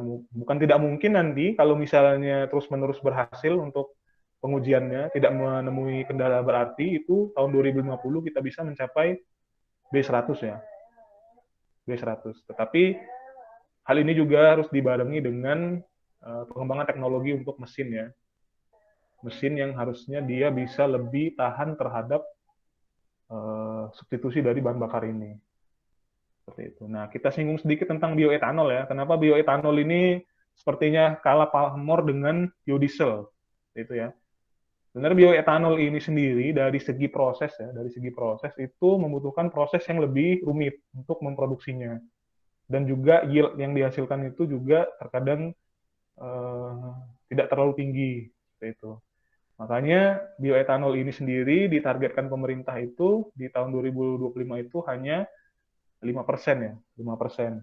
Bioetanol itu sendiri, kalau biodiesel ini dicampur dengan solar ya, bioetanol ini akan dicampur dengan bensin ya, bensin. Yang ini biodiesel tujuannya itu supaya ke angka setan ya, setan number. Kalau bioetanol ini ke angka oktan ya, oktan number. Makanya di sini, tapi tetap dibuat untuk skenario-nya juga, di skenario PB dan rendah karbon ini di tahun 2025 untuk bioetanol itu 20%, dan untuk 2050 itu 50% di skenario pembangunan berkelanjutan. Selanjutnya di skenario RK atau rendah karbon ya, itu targetnya cukup tinggi ya, itu 85% menggunakan bioetanol. Sebenarnya sudah ada beberapa pabrik bioetanol ya. Kita tahu di Lampung ini kalau tidak salah dulu waktu saya kuliah itu pernah mendengar ya bahwa di Lampung ini ada kita pabrik bioetanol yang memproduksi bioetanol dari tebu ya. Dari tebu. Seperti itu. Nah, ini teman-teman terkait bauran energi menurut skenario tadi ya. Skenario business as usual. Nah, ini di tahun 2018, tadi juga sudah dilihat dari slide-nya Pak Rian, itu seperti ini ya, untuk batu bara itu bauran energinya sekitar 32%, kemudian gas 28%, minyak itu 32%, dan EBT itu 9%. Nah, menurut skenario BAU ini, untuk tahun 2025 itu, penggunaan batu bara itu 34% ya, naik jadi 34%, gas itu turun jadi 24%, kemudian minyak turun jadi 21%, dan EBT itu naik signifikan ya, menjadi 21%. Dan di tahun 2050, penggunaan batu bara itu kembali menjadi 32%. Selanjutnya 24% untuk gas, 16% untuk minyak, dan EBT 29%. Nah, ini nilai ini 29% ini dan 21% ini akan dipengaruhi oleh tadi mandatori dari BBN tadi ya, mandatori dari biofuel. Seperti itu. Nah, ini target bauran energi juga menurut dua skenario yang lain, yaitu skenario pembangunan berkelanjutan dan rendah karbon ya, di mana bisa kita lihat di tahun 2025 dan pada skenario PB dan RK itu untuk pemanfaatan EBT ya, tahun 2025 itu adalah 23%, sedangkan kalau skenario rendah karbon itu sudah mencapai 36%. Seperti itu. Ini sudah berbeda cukup signifikan ya. Dan juga yang lebih signifikan lagi itu terjadi di tahun 2050, di mana untuk skenario pembangunan berkelanjutan itu untuk EBT itu 32%, dan satu lagi di skenario rendah karbon itu sudah di angka 58%. Angka 58% ini didapat ya dari tadi penggunaan biodiesel pada tahun 2050 itu atau biofuel itu sudah mencapai B100 ya, B100, dan tadi untuk bioetanol sudah E85.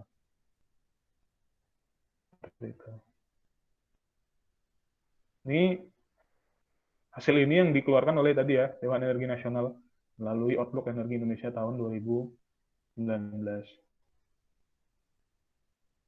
Nah, ini juga proyeksi penyediaan EBT ya, atau energi baru terbarukan. Ini bisa dilihat ada beberapa jenis ya energi baru terbarukan, dan bisa teman-teman lihat untuk terkait biofuel yaitu bioetanol dan biodiesel itu di dua skenario ini yaitu PB dan RK itu mengalami peningkatan yang cukup signifikan ya, apalagi di tahun 2050 untuk skenario RK, karena tadi di tahun 2050 ini di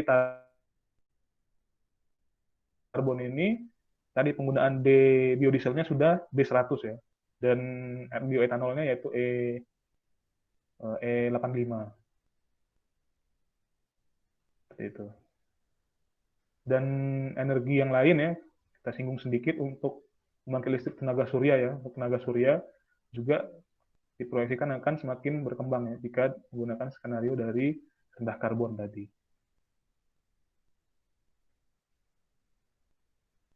Nah, setelah tadi membahas terkait pemanfaatan ya dari biofuel ya, kita juga melihat dari dampak yang akan dihasilkan jika kita menggunakan beberapa skenario tadi, skenario yang sudah dibuat oleh Dewan Energi Nasional. Nah, jika menggunakan skenario BAU untuk pertumbuhan dari emisi gas rumah kaca ya, akan meningkat ya, cukup signifikan dari tahun ke tahun, sedangkan untuk skenario pembangunan berkelanjutan itu lebih rendah ya, jauh lebih rendah dibanding yang business as usual. Nah, untuk yang rendah karbon ini sudah yang paling ekstrim ya untuk penurunan ya, perkembangan emisi gas rumah kacanya. Di mana di tahun 2050 ini dia cenderung lebih rendah dibanding tahun 2045. Dikarenakan tadi pemanfaatan biodieselnya sudah maksimal ya, sudah B100, dan bioetanolnya juga sudah E85. Ini gambaran dari perkembangan untuk emisi gas rumah kaca jika kita menggunakan beberapa skenario ini. Nah, ini isu terkini ya, teman-teman. Selain tadi dari pemerintah ya, pemerintah sudah terus-menerus ya mengembangkan biodiesel untuk pencampurannya. Selain itu juga pemerintah mengambil langkah satu lagi ya, mengambil langkah lain ya terkait pengembangan biofuel ini sendiri, yaitu dengan mendorong pengembangan green diesel. Green diesel.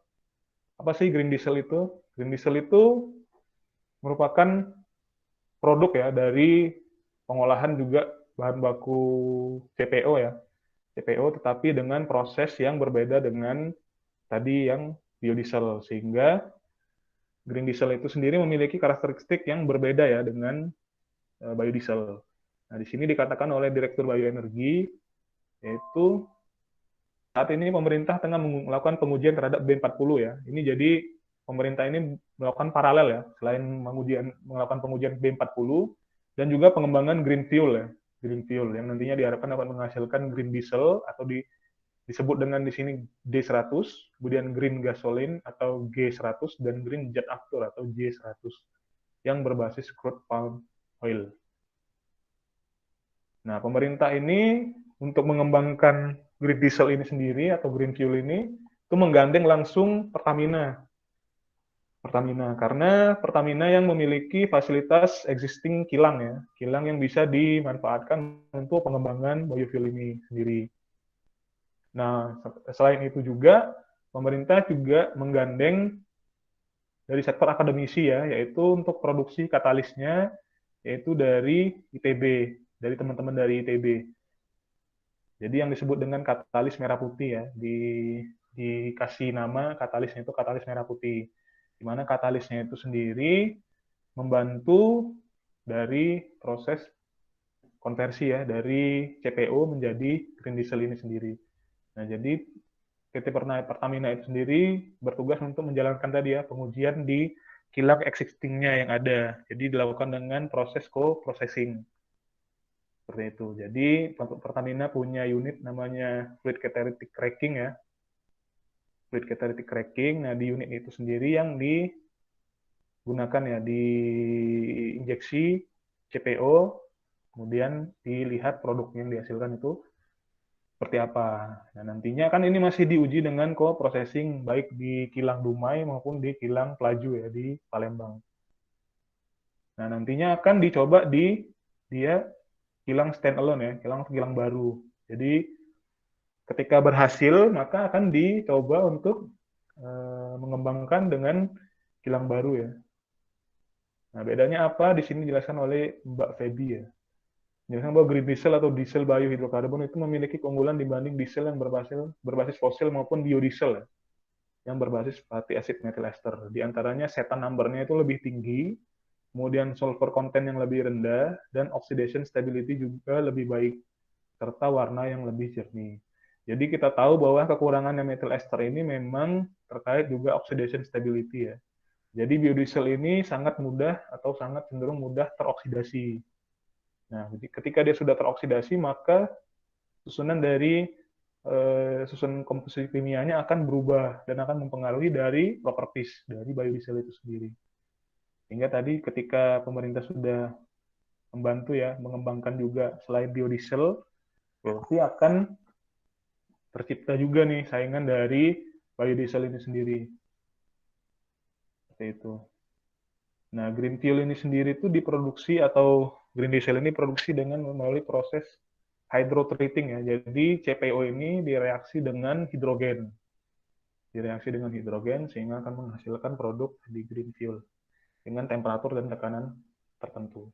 Dulu di pengalaman saya di pabrik saya di Oleo Chemical itu juga kami punya pabrik hidrogenasi namanya. Jadi setelah tadi produk biodiesel difraksinasi, itu di plannya fatty alkohol itu akan dihidrogenasi. Jadi methyl esternya akan dihidrogenasi dan akan menghasilkan tadi fatty alkohol. Bedanya kalau ini CPO-nya langsung dihidrogenasi, itu ya dengan katalis tadi, katalis merah putih, itu tidak diketahui. Mungkin itu patennya dari ITB ya, apa komposisinya. Kalau di kami dulu itu menggunakan katalisnya CuCr ya, namanya. CuCr. Nah, dulu juga di kolom fraksinasi juga di fatty alkohol itu juga menghasilkan yang disebut dengan hidrokarbon ya.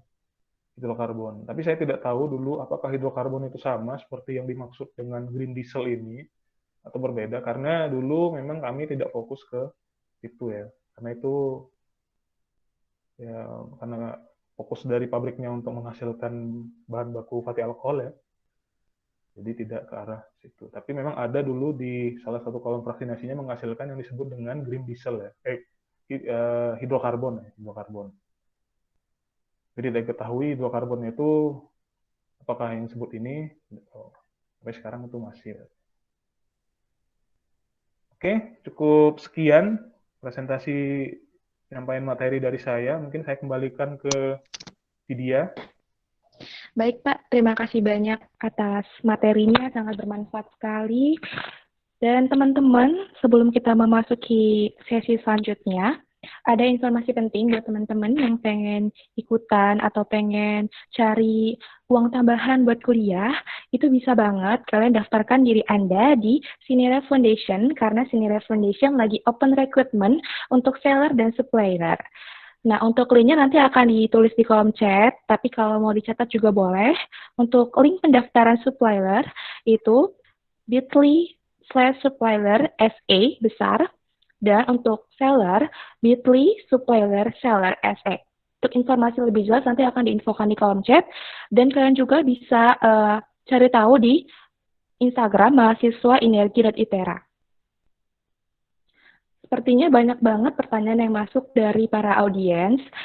Mohon bersabar karena pertanyaannya sangat banyak. Jadi akan diseleksi satu persatu. Kepada Bapak Rihardian dan Bapak Rizky Zain, apakah sudah siap untuk menjawab pertanyaan dari audiens? Insya Allah siap, insya Allah. Baik, Kak, ada pertanyaan pertama yang masuk dari mahasiswi ITERA atas nama Siti Muslimah. Pertanyaannya yaitu, seberapa efektifkah penggunaan biofuel untuk menyelesaikan krisis energi di suatu daerah? Dan bagaimana dampak penggunaan biofuel untuk masyarakat ke bawah? Apakah sangat membantu untuk masyarakat menengah ke bawah ataukah tidak? Kurang lebih pertanyaannya seperti itu, Pak.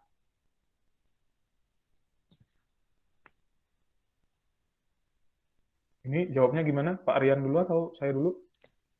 Boleh Bapak dulu, nanti kalau Pak Rian ingin menambahkan, nanti silakan ditambahkan. Oke, saya coba jawab ya pertanyaan dari Siti. Ini pertanyaan Siti ini terkait seberapa efektifkah penggunaan biofuel untuk menyelesaikan krisis energi di suatu daerah. Oke, saya coba jawab ya Siti. Ini berdasarkan yang saya baca ya dari beberapa peraturan yang sudah dikeluarkan itu terkait salah satunya dari yang tadi ya Undang-Undang Nomor 30 Tahun 2007 ya tentang energi. Itu di mana sebetulnya pemerintah daerah untuk untuk membantu pengembangan dari biofuel ya. Tujuannya itu apa? Pemerintah daerah itu ya tadi untuk supaya pengembangan biofuel ini sendiri itu bisa melibatkan sebanyak mungkin masyarakat seperti itu.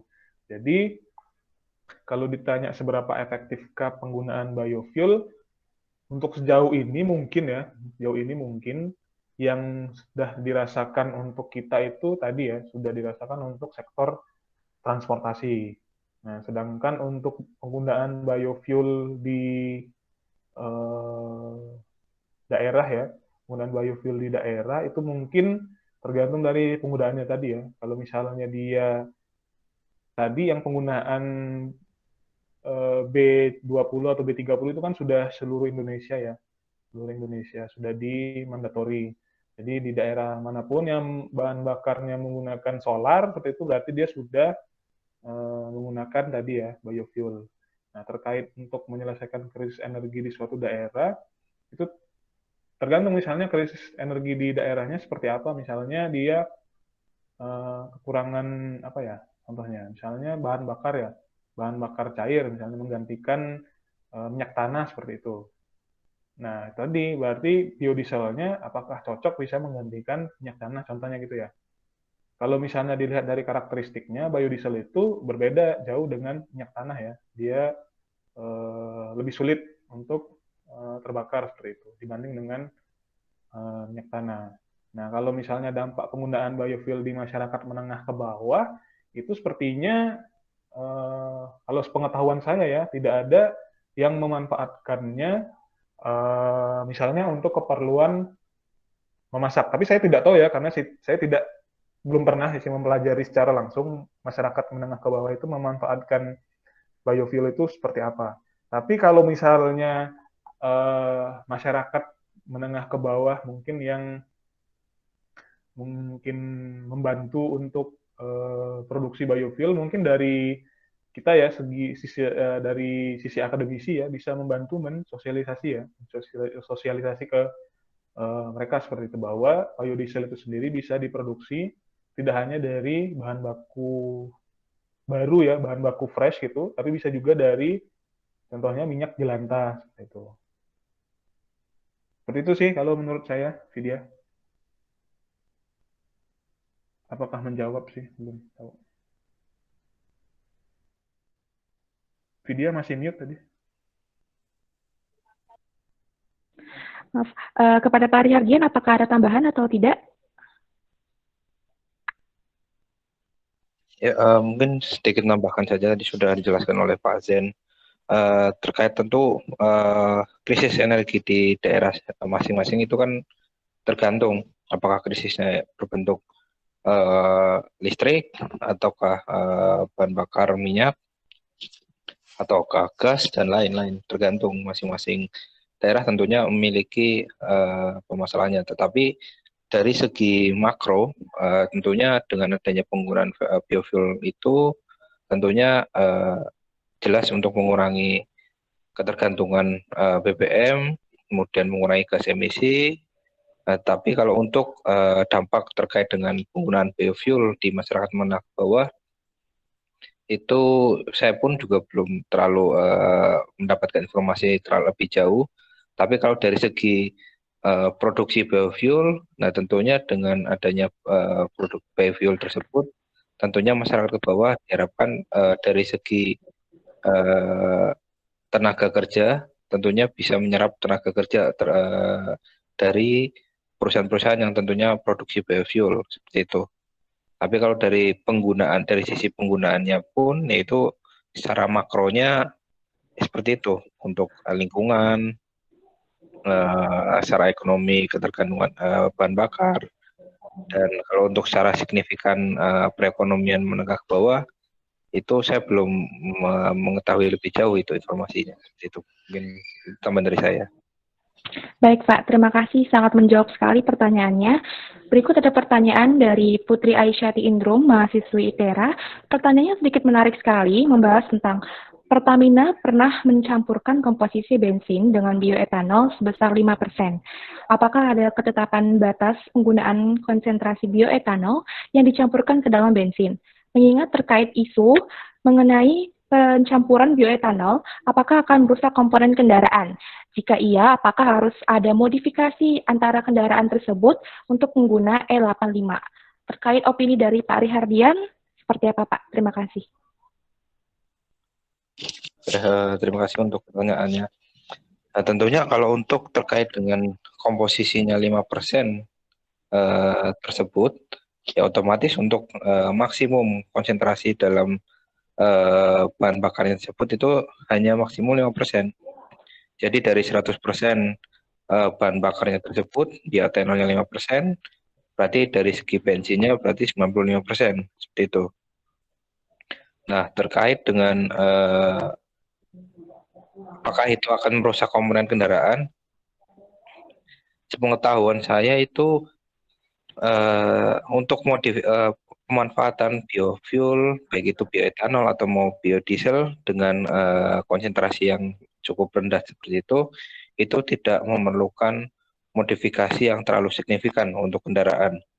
Jadi tentunya pengaruh dari bioetanol tersebut ketika dicampurkan itu pun mungkin dari segi nilai kalor atau maupun parameter yang lain itu masih didominasi oleh bahan bakar bensinnya. Oleh karena itu tentunya tidak terlalu signifikan. Akan tetapi jelas tentunya ini akan membantu terkait dengan penggunaan bensinnya tersebut. Tapi kalau untuk terkait dengan komponen mesin, tentu dengan hadirnya biofuel itu akan mengurangi komposisi dari bensinnya, tentunya dari segi parameter emisinya seperti sulfur atau maupun CO2, tentunya dari hasil pembakarannya dengan adanya bioetanol tersebut itu tentunya akan lebih baik dibandingkan dengan bensin yang 100% seperti itu. Kalaupun terkait dengan komponen mesin, mungkin ada beberapa yang perlu maintenance berkala, seperti kayak filternya, kemudian dari segi tangki mesinnya itu storage-nya itu tentunya perlu dijaga temperaturnya dan sebagainya, itu seperti itu. Mungkin Pak Asyid Baik, ada beberapa. ya, terima kasih Pak. Untuk Pak Rizky Zain, apakah ada tambahan sedikit mengenai dengan pertanyaan tersebut? Oke, terkait pemanfaatan bioetanol ya. Sebenarnya saya sedikit pernah baca info sih terkait penggunaan dari etanol untuk pencampuran bahan bakar ya. Jadi etanol itu sendiri sebenarnya dari sisi bahan bakar ya, itu nilai oktannya paling tinggi ya. Nilai oktannya paling tinggi. Jadi kenapa dia di orang-orang kadang dulu mencampur ya, mencampur di bahan bakarnya itu mencampur sendiri gitu bahan bakarnya dengan bioetanol supaya pembakaran di ruang mesinnya itu atau di mesinnya itu sendiri itu lebih bagus gitu. Kita ambil contoh misalnya kita menggunakan bahan bakar premium yang oktannya 88 dengan bahan bakar Pertamax Turbo misalnya yang oktannya 98 ya. Dan itu kenapa bahan bakar Pertamax Turbo itu lebih mahal ya? Karena oktannya lebih tinggi ya, oktannya lebih tinggi gitu. Nah makanya kenapa pemerintah itu mencampur bioetanol ya? Karena tadi bioetanol itu membantu meningkatkan kualitas dari bensin ya, bensin. Nah, terkait di sini tentang isu mengenai pencampuran bioetanol dapat merusak komponen kendaraan ya. Kalau yang sepengetahuan saya ya, bioetanol itu tidak bersifat korosif ya. Kita tahu bahwa kalau misalnya dia merusak komponen kendaraan itu mungkin dia bahan bakarnya bersifat korosif. Tapi setahu saya bioetanol itu tidak atau etanol itu sifatnya tidak korosif, biarpun dia bersifat sangat mudah terbakar ya, sangat mudah terbakar dan juga harmful atau berbahaya. Tapi dari segi kemampuan merusak ya itu tidak terdapat label korosif di bioetanol dan juga kalau misalnya teman-teman baca ya pemanfaatan bioetanol di dunia balap seperti itu ya, bio atau etanol itu sendiri digunakan untuk menambah dari performance mesin ya. Jadi sejauh ini sebenarnya tidak ada kendala dalam penggunaan bioetanol ataupun etanol dalam bahan bakar mesin. Dan juga ini terkait batas ya. Terkait batas, sebenarnya yang menjadi batasnya itu sendiri adalah nilai ekonomis ya. Nilai ekonomis dari etanol sebagai bahan bakar. Itu. Mungkin bisa teman-teman cari atau mungkin yang penasaran, berapa sih harga etanol itu per liternya? Per liternya. Etanol yang mungkin teman-teman bisa cari yang mungkin yang 99% ya. Yang 99% itu berapa sih harganya? Nah, jadi kalau misalnya kenapa kita limitnya itu di mana ya itu tadi mungkin satu di nilai ekonomis, yang kedua di jumlah supply ya. Supply. Mungkin sejauh ini bioetanol itu pengembangannya atau mungkin pabrik yang memproduksinya itu mungkin masih terbatas ya dibanding dengan biodiesel yang mungkin di setiap eh, kebun kelapa sawit itu bisa bisa dibangun seperti itu untuk pabrik biodiesel. Tapi untuk bioetanol sendiri tadi yang saya bilang dari segi prosesnya itu lebih rumit dan dari yield yang dihasilkan juga lebih sedikit seperti itu. Mungkin seperti itu Vidya jawabannya. Baik Pak, terima kasih banyak atas pemaparan jawabannya. Selanjutnya ada pertanyaan dari Devi Arsandi dari Institut Teknologi Sumatera. Pertanyaannya menarik banget karena terkait dengan beberapa materi yang disampaikan sebelumnya, yaitu tentang kurangnya kesadaran masyarakat tentang biofuel kan. Di sini dia bertanya, perihal penggunaan biofuel sebagai gagasan baru akan kebutuhan energi, bagaimana sosialisasi dari pemerintah untuk menyelamatkan pemanfaatan biofuel di berbagai kalangan karena dari segi ekonomi harga biofuel lebih tinggi. Terima kasih Pak. Mungkin dari pendapat Pak Rihardian.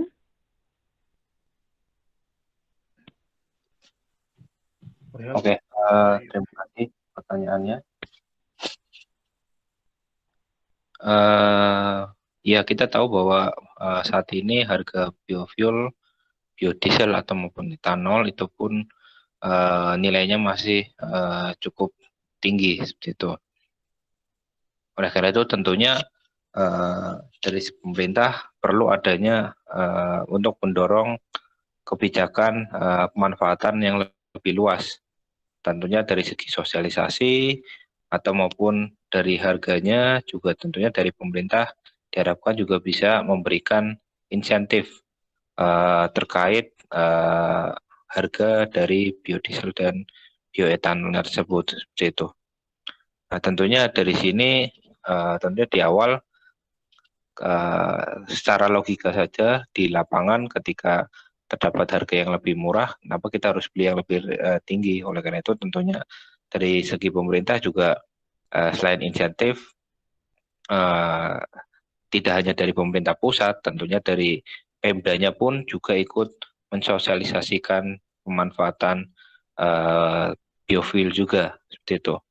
Jadi tidak hanya dilakukan sepenuhnya oleh pemerintah pusat, tetapi perlu juga dari pemerintah daerah, kemudian sampai tingkat ke kecamatan atau segala macam, itu pun perlu adanya sosialisasi terkait dengan penggunaan biofuel yang ramah lingkungan dan sebagainya. Mungkin itu pendapat saya, Vidya. Baik Pak, terima kasih banyak. Kepada Bapak Rizky Zain, apakah ingin menambahkan?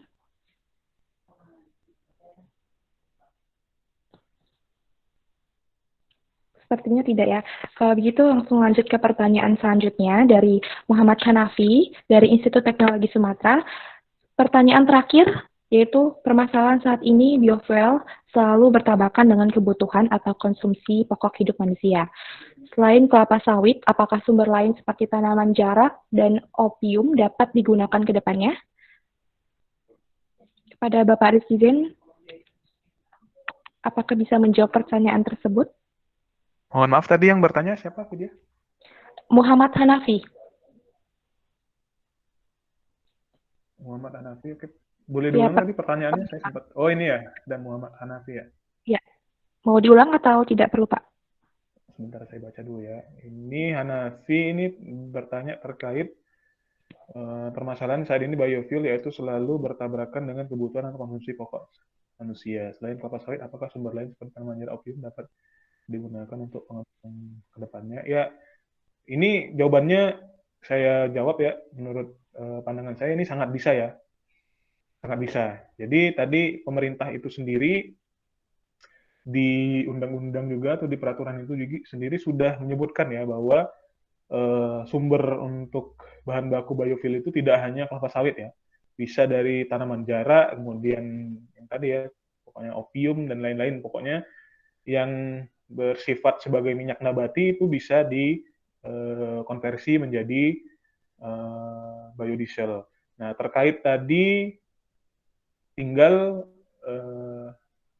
tinggal kita bilang dukungan ya atau support dari para petani kita ya, petani ataupun teman-teman atau rekan-rekan yang mau mengembangkan ya, yang mau menanam pohon jarak seperti itu.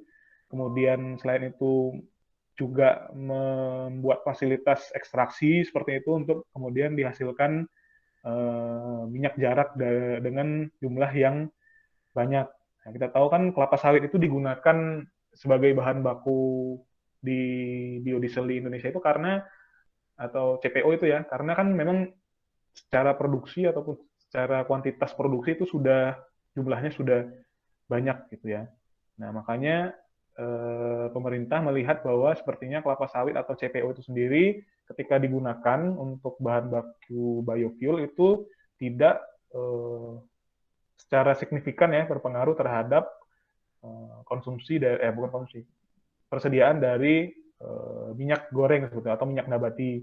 Sehingga itulah kenapa Pak Jokowi mendorong untuk kelapa sawit atau CPO itu digunakan sebagai bahan baku biodiesel. Tentu yang lain sangat bisa, sangat bisa. Itu yang saya jawab ya. Baik Pak, terima kasih banyak atas jawabannya, sangat menjawab sekali. Terima kasih untuk para audiens, peserta yang sudah ikut berpartisipasi dan antusias atas pertanyaannya. Mohon maaf sekali tidak bisa dijawab satu persatu karena keterbatasan waktu. Adapun kesimpulan yang saya dapat dalam webinar kali ini adalah bauran energi primer nasional dalam biofuel.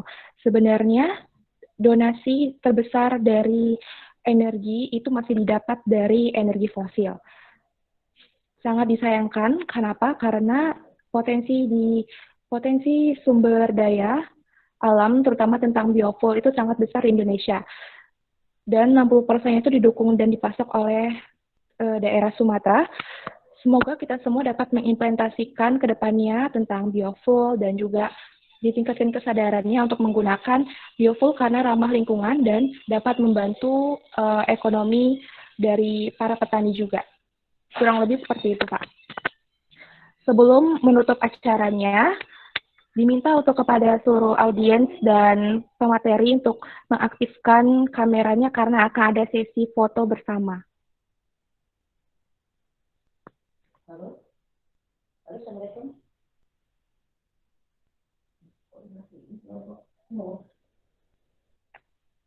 Untuk para peserta, silakan untuk mengaktifkan kameranya karena kita akan melakukan sesi foto bersama.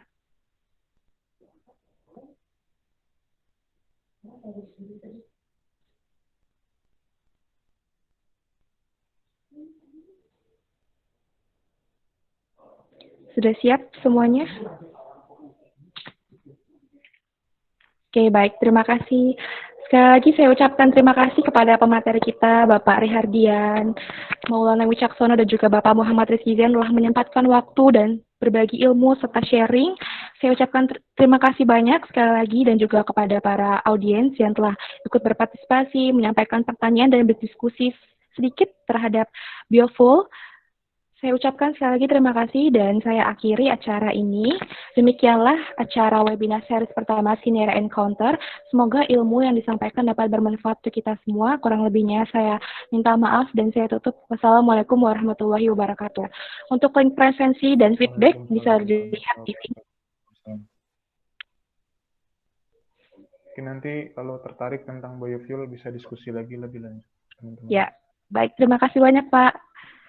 Untuk teman-teman yang jawabannya belum terjawab, silakan diskusikan nanti di webinar selanjutnya. Terima kasih ya Vidya, izin live semua teman-teman. Iya, terima kasih banyak Pak.